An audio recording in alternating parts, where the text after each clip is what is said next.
Alright, so as promised here, we're going to be doing a House of D spoiler talk on New Mutants #1, one of the two Dawn of X books that came out this week. So, this story starts with Rain Sinclair, otherwise known as Wolfsbane.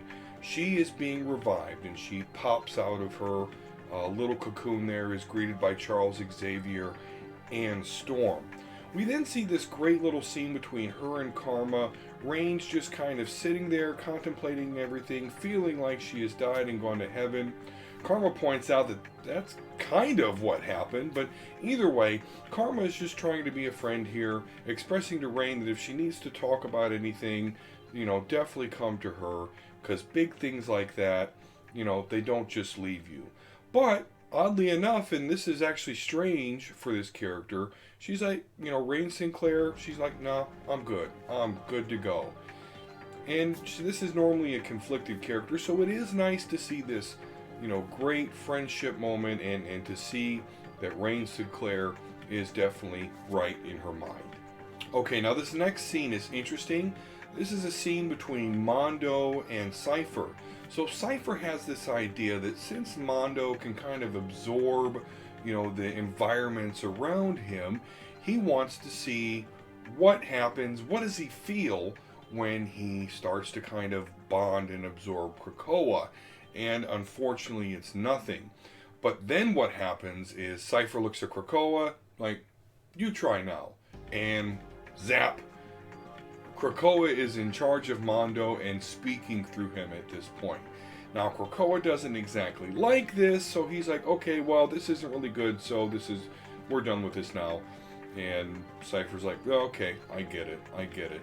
And it wasn't a great experience for Mando either. So we just, it's kind of a cool little experiment there. You see where Cypher is still trying to figure out and experiment on certain things to see how they work or to see how Krakoa will react. We then catch up to a mutant habitat within Krakoa called the Sextant. And you see all these little houses everywhere, all these mutants everywhere. The name is definitely kind of strange to me.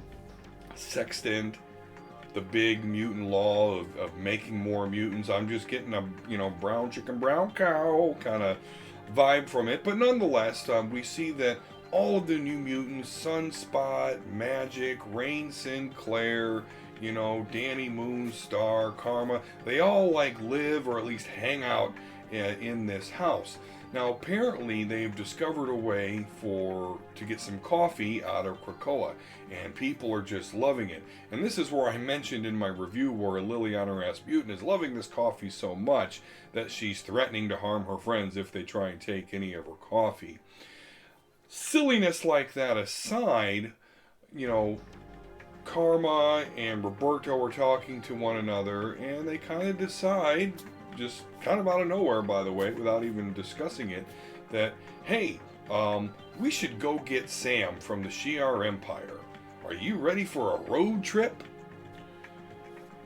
And so we see how they're actually going to do this space road trip. They're going to hitch a ride with the Starjammers, who just so happen to be in close proximity because they're visiting Cyclops and the rest of the Summers, as we saw in X-Men #1. So they hitch a ride on the Starjammer. The Starjammers have promised Scott that they're going to take the New Mutants to Shi'ar space, and this is somewhat of an amusing scene, but kind of shows you a little bit how annoying these New Mutants can be. Again, if you saw my review, you saw that I didn't really review it high, and I'm not even going to be following this. So. But that's because of the characters. I'm just not connecting with the characters. We see them on this Space Jammer ship, and they're ruining these plants that are in there. At some point, because they're in this starship for days, traveling days upon days, so they end up getting bored at some point. Magik gets into a sword fight for fun, for funsies, but they get into a sword fight just so they can pass the time. There's some betting going on. But she ends up chopping off this dude's arm. So, we really see that these new mutants are not making themselves welcome when it comes to these Starjammers. After that fight, the Starjammers have reached their destination, and it turns out that, they are looking for this like space station called Benevolence on the outer reaches of the Shi'ar, intergalactic empire. And what's special about this place, as we learn through some data pages that are in the book, that this is a depository for like exotic materials. So the Space Jammers, Corsair explains to the New Mutants, so like, hey, we're here to do some pirate stuff. So just stay in the ship, chill out here, and wait till we get back. And he kind of explains to them, he's like, so what's your worst fear, And Rain Sinclair is like, oh, religious zealots, fascists, and what's his name, Chamber, he says, people that have 4 arms. And so Corsair's like, okay, great, let me tell you, there's this group of, 4-armed priests that run this place, and they make sure and try to convert everyone to their religion and kill sinners. So he makes up this big horror story about, why these New Mutants just need to stay inside the ship, stay safe, and wait till they come back. So the Starjammers leave, and Sunspot senses that, everybody really wants to kind of go out and do something, but he reinforces, like, come on, these are the rules, we've got to stay here. But he did bet a bottle of bourbon with Corsair that, the winner between the Magik and the other Starjammer fight, Zeke, I believe his name is, and she won, so Sunspot won a bottle of bourbon from Corsair, and he's like, hey, let's drink this bottle, take the edge off, and Danny Moonstar's like, okay, yeah, go get that, go get your bottle. And as soon as he leaves, she instructs Magik to like, hey, let me know where the Starjammers are going to go, we want to help save some people. Now, Liliana already had them tracked, already knew where they were going, so she transports the New Mutants minus, Sunspot to the room where the Starjammers were headed, and they see this egg there. Now, I mentioned a data sheet before.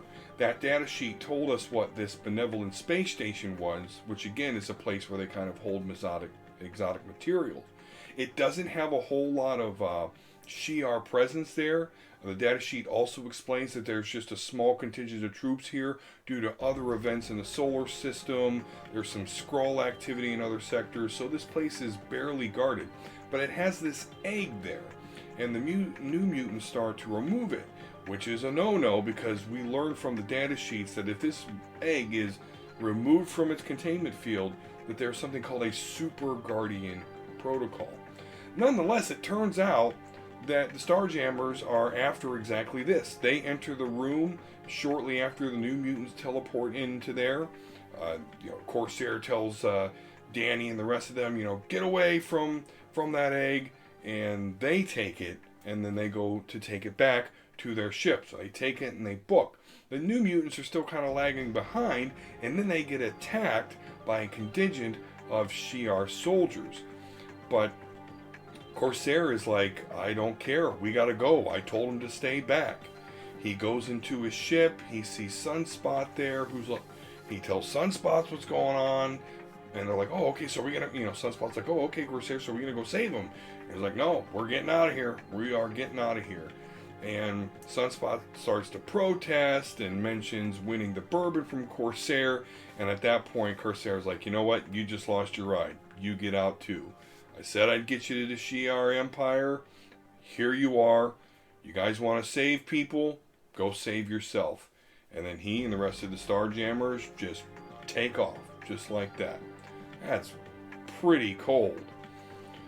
But nonetheless, Sunspot makes it to the rest of the New Mutants, and they are surrounded by Shi'ar Empire soldiers. And that's where this comic ends. So we see that the New Mutants are in a pickle. They're on the outskirts of the Shi'ar Empire, all alone now. They don't even have the Space Jammers there. And what's worse is they're there, it's their fault. They wanted to go on this trip to go get Sam. Corsair told them to stay in the ship, and they didn't listen, and now look, they're fucked. So, as I said in this review, I'm just not feeling these characters. I'm not feeling their choices. I'm not feeling their personalities. I'm not you know, I don't really care about a space going adventure, you know, a space road trip with teenagers, if you will. So, as I mentioned in my review, I'm definitely going to be taking this title out of my pull list. But hey, hopefully you enjoyed it. Hopefully me going through the story helped you, maybe helped you decide whether you want to jump in or maybe stay away from this one. We're definitely going to be doing some more reviews here. We've got X-Force #1 that also released today, so you can, you know, see that as well. Until then, though, guys, peace and love, and we'll see you again soon.